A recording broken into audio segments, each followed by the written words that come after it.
Tried to come up with a positive title. But being me, this is all I got. So, hi everybody, I'm Eric. So, we've already done this before. Anyway, so yeah, I'm just going to talk a little bit about usability. I thought it was awesome that this kind of worked out with Aaron's talk today, totally by accident. Just going to talk about how a lot of things are broken and what we can do to fix it. This is an actual parking meter downtown that I found not too long ago. I thought it was awesome. Anyway, so usability is just the ease in use and learnability of any human-made object. And I pulled this example here. This is a Fitbit customer service. Like I sent them a reply about something was broken, and they use a service called Nice Reply. I liked it. It was great. How was your customer? How was your experience? Thumbs up, thumbs down. Leave a comment. I don't have to go through 10 pages of forms. Nothing. It's just wonderful. I thought I'd go through some poor examples. Believe it or not, there are a few out there. So I love to listen to podcasts, and I hear about how great Squarespace is. Like if you got an idiot that needs to get a website. Oh, did I say that out loud? If you got a non-technical person that needs to get a website out, well, then you should use Squarespace. Well, I had someone contact me recently and said, hey, we need to get a political candidate from where I'm from in southeast Kansas. Wanted to get them online. Can you do it? And I'm like, well, I just had a baby. I didn't, but yeah. You get where I'm going. Right. And you're stressed. Sadly, it hasn't went away. And I said, maybe I could just throw this into Squarespace, get them up and going. And I got in there, and I'm like, at first, it seemed fine. I'm like, well, this is great. I could just throw a picture up. But then, so this is whenever you log in and you get a page, this is the 5demo.squarespace.com. You can check this out. Everything's hidden. So you have to hover over everything before you actually get to see what you're doing. And what's really awesome are these little bloops. I have no idea what these do. I tried to drag and rearrange. I didn't really even want to read the documentation because I had heard so many great things about how Squarespace is the thing that you should use to get them up and running. Yeah, I ditched that completely. This totally sucks. And so when I was talking this over with Phil not too long ago, Phil Martinez, and he totally agreed with me. He said, you know what? I've tried to send people there and I just don't do it anymore because it's just not that user friendly whenever you get into it. So I think that Squarespace they should, grab somebody off the street and do some testing, just a guess. Is that their new, they just launched like a new 6, is that what it's called? Squarespace 6. Okay. I don't know if that's tied in, so maybe they fixed it. I don't know. But, in the short amount of time I had to deal with it, I was like, oof. But this was the 5th try and it's still So, and here's a real world example. This is Catherine, my friend. She works at the Douglas County, and she is the website administrator there. I don't know if you noticed, but she's a little short. And so I see this happen all the time. People are wondering, hey, when do I need to feed the meter here in town? Well, you can't see it because it's up here. It's by default, it's not in a very open, accessible area. And she can't see it in this particular place. This was on 10th in New Hampshire, and we just got done eating lunch. And I said, isn't this funny that you can't even see the top of this? Often I'll see somebody, they'll come out, they'll look, and I'll say, hey, it's Sunday, you don't have to feed the meter, or hey, it's 9 to 6. I think that's what it says, 9:30 to 6. There is a solution. There's a big space right here for a sticker on both sides that for $1 you could probably fix this stupid information problem. Hey, speaking of babies, so I got the bill and I was like, oh man, I cannot wait to get this thing out of my life, get it paid for, because nothing like a paid for human being. So I get the thing and it says to pay online, visit here and click on pay your bill online. Great. Go over here. It doesn't say that. It says pay my bill. A little nuance, I get it. And I'm already online, so I don't know why they needed to tell me to pay online. Anyway, so I'm like, that's fine. Well, so I click on it and I get to the next section and it's, okay, well, I need your patient account number. Now, I'm on the front page of my physical bill that I received in the mail, and I see this corporate ID, which has been sanitized for my protection. And it says, and I'm like, oh, well, that must be it, right? So I punch it in there, and it barfs back at me and says, no, that's not right. And I'm like, I must have mistyped it. So I try it again. No. Well, eventually, I flip over to back. Well, there's two sections, one for my wife and one for my son, and each of them have a different account number. Don't know why, I couldn't just pay the whole thing. And so I had to actually do two separate transactions. I finally figured it out. But of course, I would expect this number to be fine because, I mean, I would expect that maybe they didn't get the name right because the entry to this wasn't right either, right? I mean, it said pay my bill online and it didn't have the quotation marks. So anyway, so yes, I finally got it done, but I was like, this is frustrating. Hey, inbox, awesome. Google's got this new product that it'll probably kill off in a year. So let's check it out. Hey, if anybody wants an invitation, you let me know. You really sold it. It's got a feature that I use, or missing, that I use a lot, which is, I just want a list of all my unread messages so I can go in and do things. Every single section, they break them down into like finance, travel, whatever. It doesn't have one, it just shows me all my unread messages. It's this endless scrolling, and I'm like, really? So I've been using traditional Gmail very successfully since I got Inbox. Anyway, so it's all about like user experience. User experience is part of usability itself. So you might think this isn't my problem because you write software. It is your problem if you notice it and don't say anything, because ultimately it helps deteriorate the whole entire experience and then usability as a whole. Now, probably one of the most common idioms from Steve Krug's works about usability is don't make me think. And I think that sums it up perfectly. So let's talk about some things that are great.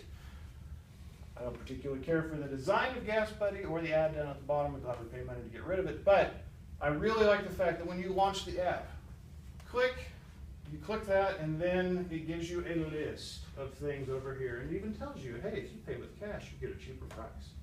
Then you can easily sort. This is good UI.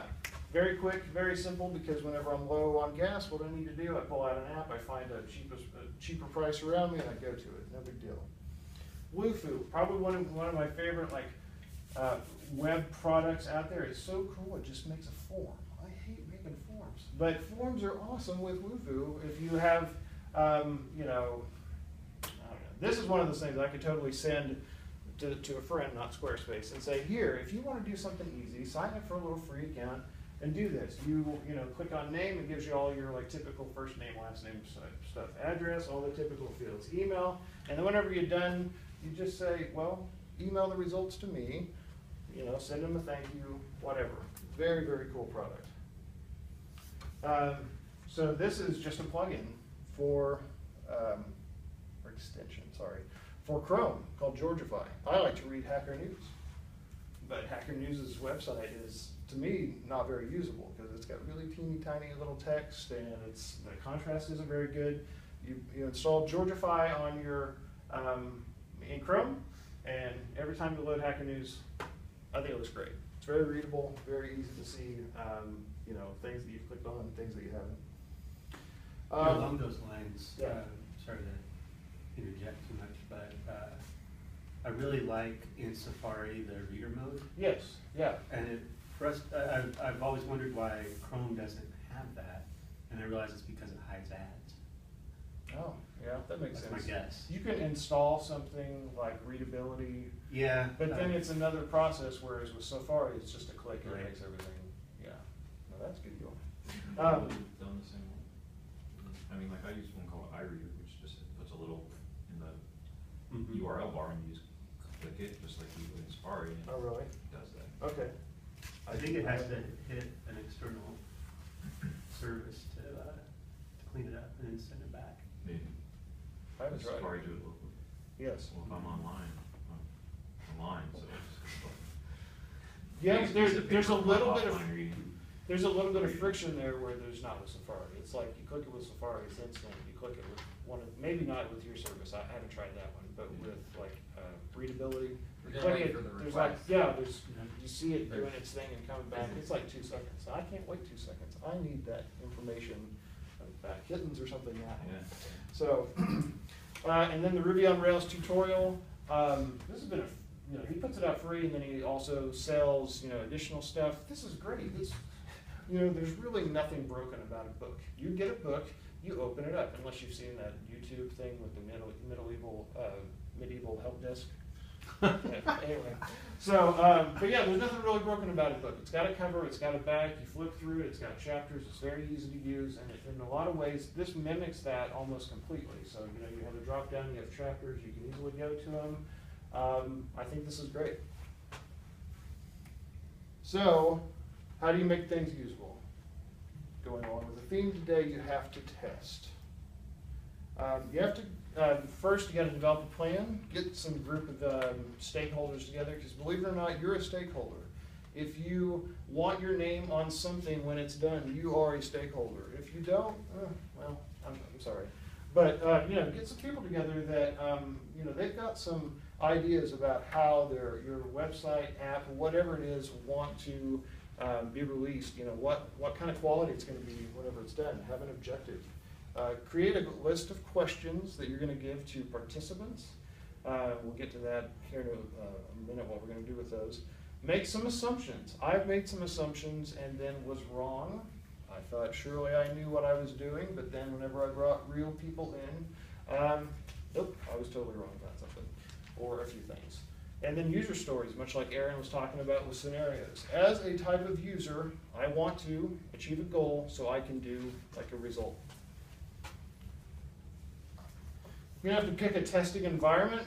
There are some different options for these. One of them, like this, illustrates where you might actually, if you're doing something like an in-dash type of software, maybe you do it in a car. That makes a lot of sense.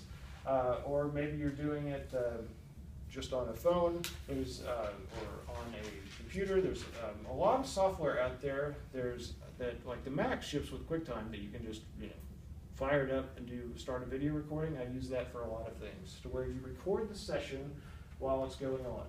You could take this little clip that I have over here, and you could set it and point it directly at the monitor while you're asking these questions to your participants. Or there's like expensive software that you can pay for, like Moray is one of them, that you could actually test and then have people also watch remotely, and then you can also save those sessions and you can watch those at a later time as well.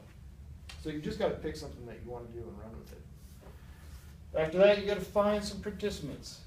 You are not a good ideal participant. So Stephen King, in his book On Writing, talks about his ideal reader, someone that as he's writing a story, he thinks about someone that he's writing this to.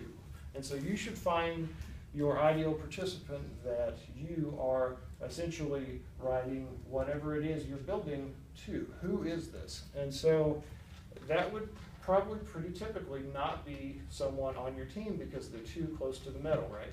Too close to the metal. Metal man. I don't really know what that means, but I like saying metal. Yeah. Is that what you said? Yeah, if that's all right. Anyway, so I would recommend that you use people that haven't been looking at it at any time during the process. So, or get your mom like I did. So, because and I say mom and not wife or sister or whatever, not that it has to be a female, but just someone older will give you a lot of insight about how usable your product is. It really will. I think that there's a lot of stuff that's being built that is totally neglecting an older generation of people that is getting online or have been online for a little while. We just didn't think about them. Got to have a checklist. One of the more recent things I did was a website for where I work. We built a website. We had a list of questions. It was basically 20 questions that we brought these participants in, and we said, can you find this? One of them was, can you find the address? Yes, and every single one of them scrolled all the way down to the website. was flabbergasted. They didn't hunt and peck for anything. It was like almost instantaneously they went to the footer. I'm like, that's interesting. One of the other one was, well, if you were going to find the like driving directions or something, how would you do it? And every participant that we had a mobile device. No one said, well, I'd probably click on this address. They said, I would just type it in my phone. Like, okay, well then that makes it a lot more like I don't have to put a link to a map somewhere. I just know that if I have the address on there, that's probably good enough. And then you conduct the sessions. You've got a moderator, you've got someone to sit down and walk them through it. They shouldn't ask any leading questions. So you've got to be pretty open-ended. Like you'd ask your question and then wait for them to do it. And they might, participant might ask a question like, did I do that right? And you say, there's really no right or wrong. I'm just here to observe. So I'm just here to watch. And you might get to a point where maybe they get hung up. And that's when you find out the stuff's really broken. And you say, you know what, it's all right to go ahead, and by that point you're going to write down, well, that was a failure, not on their part, but on yours, on whatever the software is being created. So you just got to go ahead and move forward with it. And then like I said, you can have other people watch remotely at the same time. I don't think that is as important as just getting the raw data and being able to go back and saying, hey, here's some stuff we need to fix. And then after that, you do the debriefing. Ask the participant, hey, how did that go? Get some feedback. Just listen. Take notes. Write stuff down. Thank them. Maybe compensate them. I don't know. Work in a government, we don't really do that, but I think that if you don't work in government, that might be something that you want to do. That give them a free ebook or whatever. Something that you can do to reward them. I was on a usability test panel for Amazon. Okay. A while back. This is when they were thinking about putting images in email messages, and I think we got like a $20 Amazon credit or something. Were you promised that before or after? Okay. So I don't know. There's a part of me that thinks don't mention that ahead of time and then wait to see, and then just give it to them like as an extra, so that way they don't feel that incentivized to take the test if they want to, but maybe that's stupid because people are driven by free stuff, right? So that's just my qualm. That's not really a best practice, I would say. And then of course you're going to analyze all this stuff. Like I said, you're going to find out some things that you just thought were right and it's just wrong, be it a website or an app or whatever it is. You're not right because you're too close to it. Me personally, I hope I never launch another anything without doing some type of usability testing. I wish I was there for the parking meters, because man, could have fixed that. And for the record, while I worked for the city, I did recommend that. Shortly before I left, I said, you guys need some stickers. But the design of those parking meters has been around, except going from mechanical to electronic. The actual head Sure. design has not changed in 50 years. Hasn't changed, but I mean, $1 sticker $1 cost, I would assume probably less than that. For both sides of the parking meter would more easily fix that, I think. More than it is now. And that's it. You analyze stuff and you say, well, maybe there's some minor little tweaks we can go in and change some stuff. Maybe I don't need a link to an external map. Maybe I can just keep it as it is. Maybe I need to put an email and contact page or whatever it is. Maybe I don't need an ad that covers up everything before I get to the gas buddy, which fortunately isn't the case. Just create a to-do list, go through your issues, and it's possible you have to go through a second round depending on how messed up things are, and maybe even a third. Just keep doing it till you feel comfortable enough that you get to the definition of whatever you say is done. Some resources. So like I mentioned, Steve Krug's work. Actually, all through this stuff, I also link to a list of part article as well that talks about like an intro to usability. Steve Krug is fantastic. He has Don't Make Me Think, Rocket Surgery Made Easily. The Don't Make Me Think, I actually put the link to here. So that book is here in the library.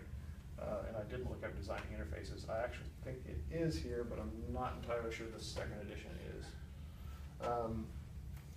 Then also there's usertesting.com. If you have a website, you can go to usertesting.com and get a free 5-minute evaluation of your site, which is kind of cool. So some random person comes and checks out your website just for 5 minutes, just gives you initial impressions, and then they'll send you a link to the video that you can download and watch this user go through it. And then you could pay more if you want to do more extensive user testing with them, or if you want to do user testing, you can even sign up and I think it's a paid gig, to do this at your home, which to me sounds nerdily fun. Usability.gov, the federal government, within the last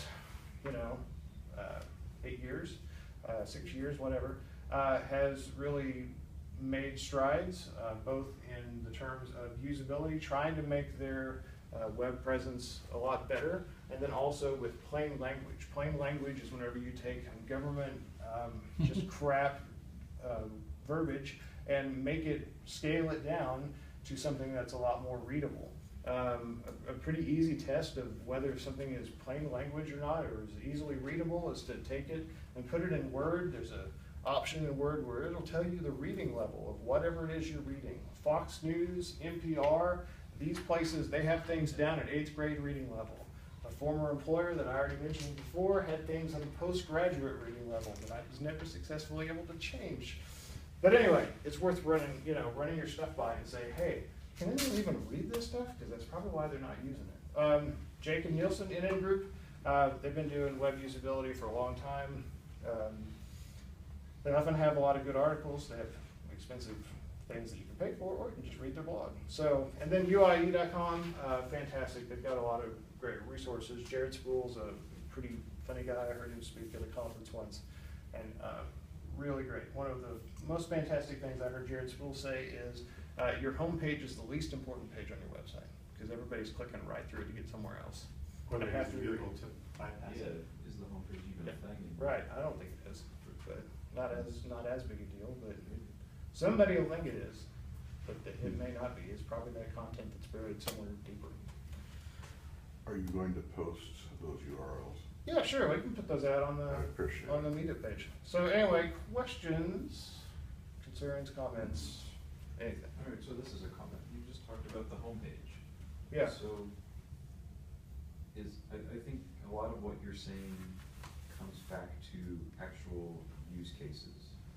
We can talk about usability and how well people can execute things with the user interface, but how you tailor that website or that experience should be bound to something. It should be bound to maybe a given type of user. What goes into that? It might be their experience with either other services that you have or technology or whatever it is in general. Right. It could be their expectations. It could be the device they're using to work with your interface, right? Be it a mobile, be it a whatever. It's Right. based on a lot of different things. Yeah. Context, are they in a hurry, what, again, that goes all back to experience. So there's like these different factors that change how you might tailor a user interface given a certain scenario. Right. Have you seen anything in the way of that? Because it sounds like a lot of what you're talking about is the end goal, which is making the user interface like get out of the way and that users can find content. Like that's the end goal, but there's like a lot more different ways that people can come at an interface. So have you seen anything? So NPR is kind of one that stands out. NPR, there's a lot of stuff like, to Drupal, and I went to DrupalCon and they were talking about NPR, how they have created all of their services to be, let's see, what do they call it? Write once, read anywhere, or something like that, or I can't remember what the acronym was. But the point is that they know they're going to have people that come and look at the website, and then they've got an app, and then they've got an email now that they send to me that says, we think that you have these great stories. We've got some stories that we think that you would like because you have, clicked on certain things, this personalization. So they're really approaching it from a lot of different angles, but essentially it's all the same core. They have their product, which is their content that they're distributing. So they must do a lot of testing to make sure that all of that stuff works, in a way that makes people come back, I think. But is that kind of Well, that's scratch the surface you could maybe? say, like, let's talk about the high levels of that use case. I'm somebody that likes to consume news. I want to see news relevant to me. Mhm. So how can NPR help you do that? Well, they have several different communication mediums. They have, podcasts. They have this email newsletter. They have their main website. They have their Twitter engagement, social media outlets. Do they compile all of these together to then create a profile of you, or like what your experience has been with them, and then try and tailor the rest of that to you? Is there some type of, profile that's built on you that they would then adapt how they engage with you based on that? I'm just guessing, I would is think, that the I would level that think, their yes, success is? I think Is that we get into like personas, you've got, a type of user that we're really trying to achieve this end goal for. And maybe that helps Yeah. you as a company develop profiles on the users that are engaging with your content. Mhm. That you can say, all right, this guy has an iPhone, uses this type of browser and this type of machine to access our content at these Mhm. times a day, and then you could correlate that across your entire user population and say, okay, we've identified the top 5 users of maybe this type of content. How can we tailor our interface to that kind of person? Yeah, and I That- just. That takes a lot of effort though, too. But I would Yeah. say, the majority, the 99% of people building it, be they people in this room or, small teams in embedded companies, don't have those type of resources. See, I don't know, like what resources house, like staff, just sitting Even down. have the resources to gather how their applications are being used by their primary users. They might take the approach that, well, we're just trying to churn out this Mhm. next application so management doesn't, fire us all. I mean, maybe, you talk about like maybe automated ways of doing that, but I'm really kind of a fan of the old fashioned, just sit down with people that are using your stuff, or ask for volunteers to come that are using whatever it is you make, and ask them questions, and, Mhm. just do an interview with them essentially. And I think by doing that, one thing I didn't talk about, kind of along the same lines, is like even the people that do your administration. Let's say they're taking care of stuff on the back end, you should be user testing like those people as well. Those are, that's outside the realm of, who are we delivering to? We're talking about the people that create stuff. Maybe your user interface for creating something isn't that user friendly. And then, there we go, we've got another, user scenario that we need to look at. A great another place to look at is your so-called help desk. Almost invariably, there's a cluster of issues there that are driven by whatever you're interfacing with. And almost by definition, if you can drive those down, you actually save money because the help desk is less loaded. Yeah, absolutely. And I don't have anything more to say about that. I found a book here at the library once, which I tried to read, and it was audiobook, and I couldn't make it through it because the reader was not good. But the title, I think, pretty much summed it up. So it was called "The Best Customer Service is No Service," meaning if they don't have to call you. I used to say that, like, whenever I was with T-Mobile, I really liked whenever I when I was with T-Mobile, because I would call them and the customer service was great. And then I switched to AT&T and I never had to call customer service because T-Mobile would drop calls in my own house, but AT&T worked. So, I don't like AT&T, but their stuff works, so it kind of works for me. And I think that that's, kind of along the lines of having good, do you want good customer service or no service? And I think that that's maybe a little bit more important, but. Well, if you need customer service, you want good customer service, with an luck, you won't need it. That's true. So I want to Yeah. have my cake and eat it too, when you Okay. get down to it. Fair enough. But I've heard that comment too. AT&T has horrible customer service, but when it works, you don't need it. Yeah, they're fine too. The few times I've had to call them, was generally pleasant, so I don't really have a big complaint about that. Actually, this actually relates to usability.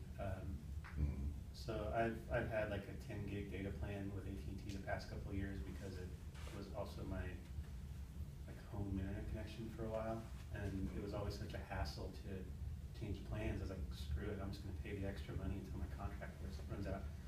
So I went to their site the other day to do something else, and they're like, oh hey, we noticed that you got this 10 gig data plan, but you're only using a couple of gigs now a month. Would you like to save $80 a month. Yes, I would. And so it was a very, I don't really like AT&T either, and I'm not plugging them, but, It that's was a- refreshing, wasn't It was it? refreshing, but it was, they made it nice and simple. It's, here's what you got now. Here's what you're paying, here's what you get, here's what you're actually using. And then you could cycle through the different plans and it would calculate it. But, so A, was usable, but B, that they had data on me. And that's what I've been thinking about as you're talking, and what, John, what you were talking about, in terms of defining those users.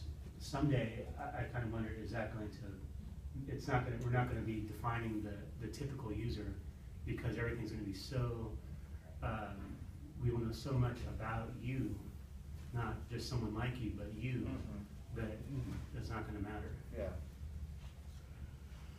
I'm sorry, and I was thinking that if I didn't say that, I think that that's probably true, and I don't think that we should, there might be a typical participant, that's the only thing that I was getting back to earlier, where you need to find people that are actually using and don't use people on your team that have built it, but Right. yeah, I don't think there's a typical user of a lot of stuff anymore, cause we're all quite different in our interest, and, you know, like the NPR One app that they have is very, very cool, but I only open it every once in a while, but when they send me that email, I scroll through it, because, hey, maybe they're onto something, maybe they know something about me, and 1 week it was like, man, this is awesome, they have like 4 out of the 10 stories, I mean, these are, you know, these are great, and then like last week I got one that was like, nah, nothing here, so, yeah, but as they get to know more about us, get all minority report and everything, where you're walking by and, hello, Eric, would you like to buy this?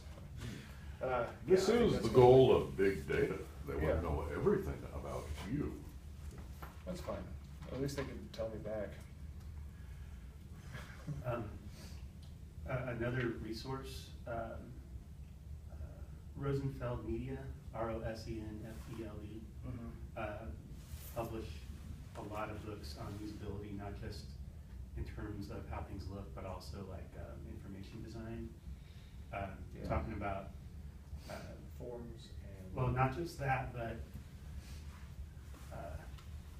does anybody here work at KU? Everyone's gotten out. That was There's- 40 years ago, so it probably doesn't count. There's a problem that's not just specific to academia, but a lot of departments would design their websites and the information in them based on what they thought was important, not what the people actually coming to the sites thought was important. So there are things you can do like card sorts, where you say, okay, this is a card for every element, whether it's a web page or an application or a book, it can be pretty much anything. And you have people sort them out into how would you organize this? What's most important to least important, things like that. And it's, there's software for it, or you can just use index cards. And it's really interesting, even as a academic exercise, to see how different, in our case, I worked at a research center that mostly developed things for teachers working with special ed kids in regular ed classrooms. And, you know, they thought that, well, everybody just wants the research papers, or they want to read the bios of the researchers. No, if you're a parent, you want to know, why the hell is my kid being force-fed this stuff?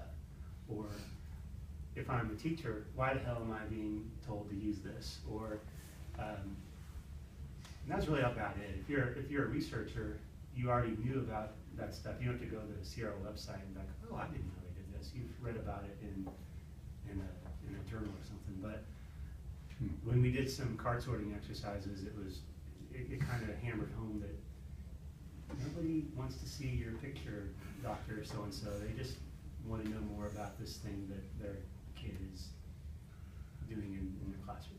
So in the card sorting, that came from that information website or publisher you were talking about before, or one thing morphed into another thing. There was a period there, and those are two different paragraphs.